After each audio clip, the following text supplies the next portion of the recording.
Giimbisita ang mga magkadlayan nga local government unit ang Eastern Visayas Region ang pamoso nga pagdumara hiton solid waste management ang bungtang Palumpon Leyte Sereng ni Jefferson Obison in charge sa sanitary landfill and eco park ha Palumpon Leyte. Sumalakan Orbison tanan na sunod nga basura ha sanitary landfill gimpro proseso nga may da salapi ha basura tungod han ira gimbubuhat nga pag-recycle han mga basura nga magiging kadugangan nga kuhid hiton bungto. Nagbutang ang LGU hin pasilidad nga gintatawag Palumpon Eco Park kun diin may da ini makinarya nga nagproproseso ang mga nakolekta nga mga biodegradable nga non-biodegradable nga mga basura.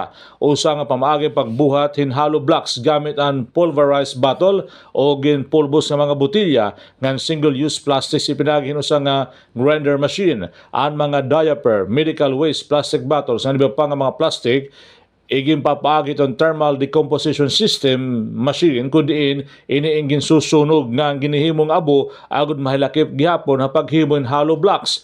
Ang makinarya inusa nga eco-friendly waray baho nga aso. Ang mga biodegradable sugad ang kahoy, papel nga iba pa iging papagi proseso agud maging organic fertilizer.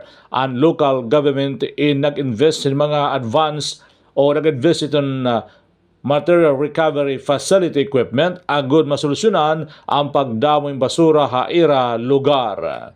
Machine nga gikuanon sa Palumpon nga kanan og auto 1000 or thermal decomposition.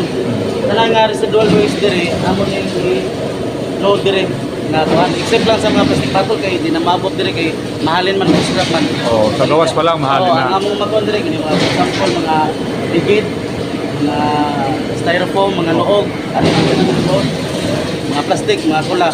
Among sa diri. He Jefferson Orbison in charge itong sanitary landfill and eco park Palumpon Leyte. Para DY VL Action Radio Balitang Bayan, an iyo kaaksyon ayon is Omang.